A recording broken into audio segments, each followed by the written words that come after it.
Welcome back for another episode of Who Should You Choose, the video series where I go through the prior videos, questions, and comments to help you with your HUT lineup decisions. As of this recording, we are under 24 hours before Team of the Year, the most anticipated event in Hockey Ultimate Team. I'm ready for it to just be over, for it to be here. And if you want to watch it live, 1 p.m. Eastern Time on Twitch, twitch.tv/NoSleeves12. Link is down below. Just give me the follow. That way you know when I go live. Tomorrow's going to be fun. So that being said, I want to answer as many questions as I can from the prior video before that because I feel like it's going to pertain again to Team of the Year. So let's get after it. We'll start first with Astros hat guy. Hey Sleeves, I just built Shanahan, my first 90 team builder, Leafs fan and all that. He's currently playing with X Factor Eichel and X Factor Hughes since they seem like they should gel. Unstoppable force, lead edges, and wheels. But Shanny cannot pot one to save his life. Tons of assists. Hughes scores like mad, but the lack of goals is sort of annoying given the cost. How do you get him going? Eichel is gross, by the way, for anyone questioning whether to power him up or not. So, if you watched my No Money Spent series, I had the exact same circumstance with Shanahan. What I would recommend you do is go to your stats, and specifically your rostered stats. You can see that in the stats screen. And see how many goals you have with right-handed wingers.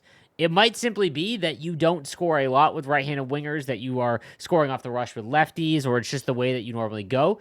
The next thing I would do is that Shanahan's shot can pick corners that you would normally not try. So short side upstairs from really tight angles is how I score with him. It's really gross, like near the goal line and stuff. You can pick the corner really well with him. That's how I got him going, honestly. But again, it might just be that you don't score a lot with right-handed wingers.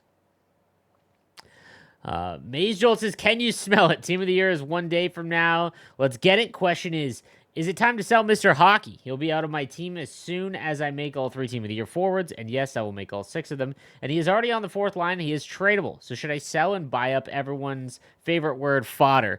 No, dude, you're going to make all 6. You don't need any more cards for the sets.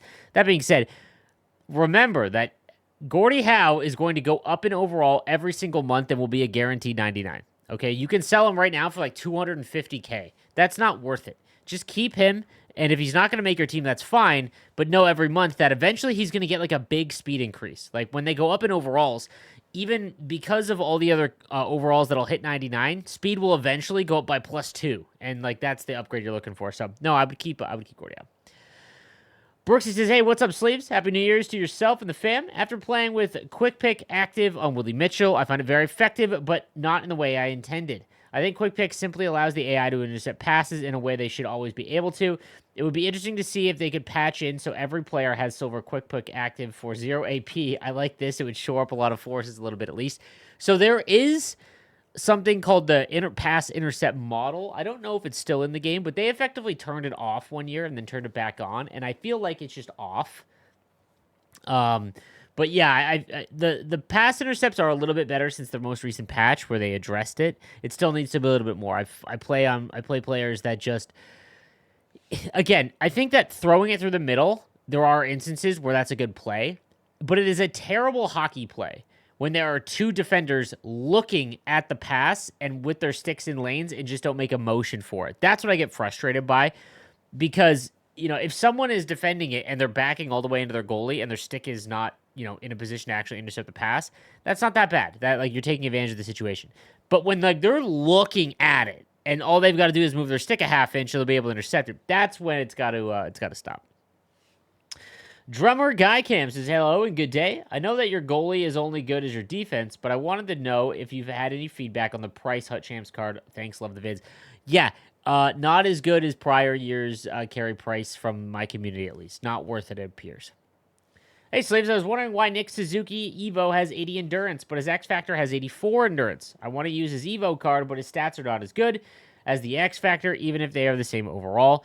Interesting take here. Endurance does not go up as the overalls increase. I think this was to help with the keeping the full pressure meter the same throughout the year, because eventually everyone's going to have 99 endurance if it went up by +1. And if that's the case, the issue is that it would like nullify the full pressure system. So like EA was like, okay, we're not going to increase endurance at all. So that's why it's not counted. The Evo card has its own stats. The Fantasy card has their own stats. They don't need to match. The Evo card would have been statted out way differently. So unfortunately, it just has 80 endurance. They might increase it. I don't know. Like on some cards, I noticed it a little bit, but I don't know. They're all over the place. If I trade in all my players for Team of the Year, I have about 62 collectibles and X Factor McDavid. I have Poulin and Hirakoski too, but not sure if I should make them or not. Also, no Gretzky. What do I do with lower overalls if I don't do the women Team of the Year players? Well, then you would burn everything during the men Team of the Year. Yeah, I think I understand you. I would burn everything for men's Team of the Year. Hey, Slaves, Happy New Year. I hope you enjoyed your first Christmas as a Proud Pop. I did. I had a lot of fun.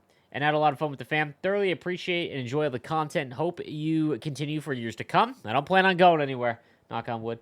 Now with Team of the Year predictions you had, and not wanting you to give away the farm on how to, but what are your thoughts for sets to make some of your predicted Team of the Years based on them not having any X factors, or especially with Allmark with only having a base card? If I think back to years previous, and the auction house is starting to show it now, I'm wondering if Bruins' logo and jersey will be required in a set to make his Team of the Year if he happens to win. God, I could totally see them doing something dumb like that. And the problem is like the logo is always like the logos. There was an issue with the Sharks arena, and I noticed it in some of my videos, and people commented on it in my No Money Spent series. The SAP Center in game is like dimly lit, kind of like MSG was in NHL 23. And the issue was like that looks crappy. So I can't get an Ice Dogs arena, so I went and I got the Toronto Maple Leafs arena, and I use their jerseys and logos now. I went to go buy the Leafs logo. It cost me 11,000 coins. Like, I don't know why they make it so hard to pull them. Anyways, I wouldn't bank on that. I would not bank on that. Same question could be asked with Erik Karlsson. What could his sets look like? I think I'm as prepped as I can be. Just curious what your thoughts are. Thanks again. It would just be like, I think they would keep it simple. Like, it would just be trade in an X Factor that's fully upgraded, get the card. One that's interesting that I've completely forgot about and didn't realize is that David Pasternak's MSP, if you can buy it for cheap to be tradable, like 200K, or I don't know what the math is on it. I think like 150 maybe. It's not all that expensive. The market noticed it before this video, so it's gotten up a little bit. But if he wins, that MSP will be able to trade in at a discount as well, assuming everything works like it did in the years past. This has been the same case for 5 straight years. So it's X Factors and Master Set players only. So what's the difference between Tarkov and COD? Dude, I only have 16 minutes. The differences would take an hour. Just watch some YouTube videos on it. It is the most realistic video game, a shooter that you've ever seen that's on the market, and it is unbelievable. Just wondering what new goalie I should try out. I've been using base Allmark since day one, and I've tried a couple of other goalies, but none of them have been as good for me. Div 2 with 275 goals against, 83 save percentage. I pulled 2 untradeable Nations of Hockey 89 John Gibson, but he wasn't good at all. Don't want to spend too many coins on a goalie. So in this case, you just need to change a goalie. It's just because you don't have confidence in your goalie. Like, use Allmark. Use the 86 Allmark. Use the 86 Thatcher Demko. Like, there's a couple of options. Whenever a goalie gets like this and kind of settles in, and you don't have faith that he's going to stop a lot, I just switch it up to someone cheap and random until that, goalie you really want to go for comes out. Hey, Sleeves, thanks for the content, lady. Lately, I've X Factor Hughes and 91, I'm assuming, and 91 Quinn Hughes tradable. Should I sell the 91 and bank on getting Team of the Year and trading the X Factor in? Thanks. Yeah, I would sell the 91 for sure. Even if he doesn't win Team of the Year. Hey, Slaves, what do you think of Panarin, my favorite player, not even being a nominee, but Nuge did, although he probably would not win the grand prize of being part of the Team of the Year. Team of the Year is a full-blown marketing event. That is the most important part of the event for EA. It is also, obviously, one of the most exciting for us players, but the nominee list is so that they can tweet out, as many teams can tweet out, these are our Team of the Year nominees, even though they don't have a shot of winning. So Fox and Trouba, I believe, are the defensive Team of the Year. I'm assuming they didn't want to do a third New York Ranger. I think Panarin was kind of the one snub. It was Shesterkin and Fox. My apologies, not Trouba. But that's why I think. Although Yeah, I don't know why Nuge had an unbelievable year. He did, but still, they aren't going to let us trade in 88 and 89. Do we sell them for fodder? The issue is that 88s you could probably get away with. I think people are smart enough to know that 89s are not going to be traded in, so their value isn't like where they would be if they were worth a trade in. I probably would. I honestly would.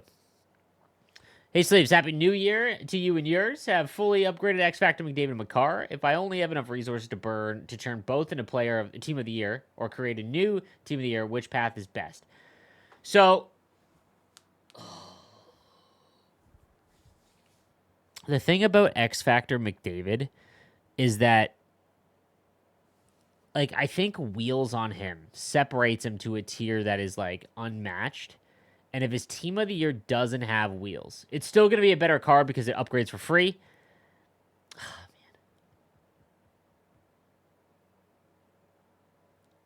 Like, team of the year McKinnon is going to be set it and forget it for the rest of the year. So is McDavid. But if you have his X Factor, it makes it tough. There's a world I can see where you keep X Factor McDavid. Again, we have to wait and see what the cards look like. McCarr, on the other hand, he might not win. I think he will, but he might not win. And McCarr, I would only do if he gets shut down or truculence or something. Like, other than that, I probably wouldn't. McKinnon's going to be way more valuable to you than Team of the Year McCarr, unless McCarr gets shut down. Then it's different because that's a big defensive ability that allows him to play bigger than his stature. I saves have McCarr's untradeable 91 overall star of the month and his X Factor not leveled up. Do you think there will be a discount on Team of the Year and cards of his X Factor, assuming he gets Team of the Year? Yeah, the star of the month I think will be able to be traded in, as well as his X Factor. I know his X Factor will be, but I'm like, star of the month is at a price point that's just so much higher than the other cards. I think. And if that is the case, I'd probably trade in the 91 star of the month card, and then you can... Oh, his X Factor is not leveled down. So it really doesn't matter. It doesn't matter. You just wait and see. F the Knights. Love the shirt, my man. Thank you that someone got that. In the last video, I can't believe I didn't see any replies on it. That's a great shirt. Shout out to all my Sharks fans out there. New 90 Bedard, better than the 89 plays of the month. Michigan is automatic with the setup. Yeah, that's it. I mean, that's the plays of the month one. Interesting. I haven't used either. The next gen one is just so good with that shot. How are people getting burned out in a game that has very little to grind for? I need more to grind throughout the week. You just answer your own question. Same cycle, week after week, gets boring after a while. I love this interaction. I have over 450 hours on it and never felt any of that.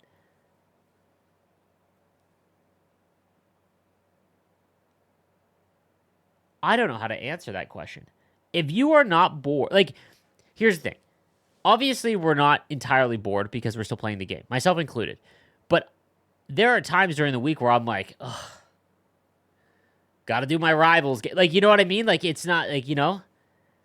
I have been saying this since I've been a game changer, that Hut needs a new thing, a new cycle. It has been the same cycle for 5 games.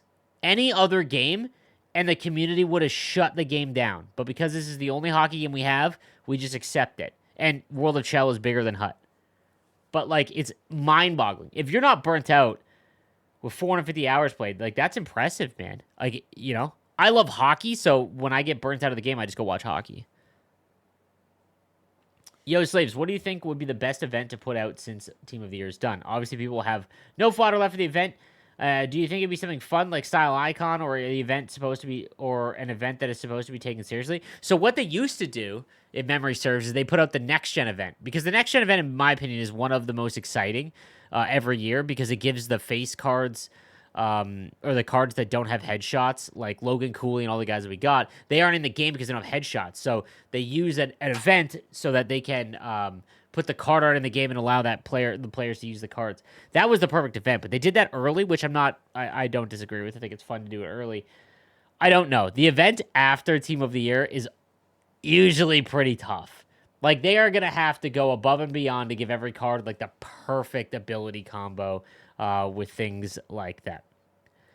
So everyone, thank you for watching. If you didn't get your question answered on the video, make sure you are subscribed, notifications on, or if you want to get the question answered live, you can come to my Twitch stream, twitch.tv/nosleeves12. I'll see you next time. Have a good one.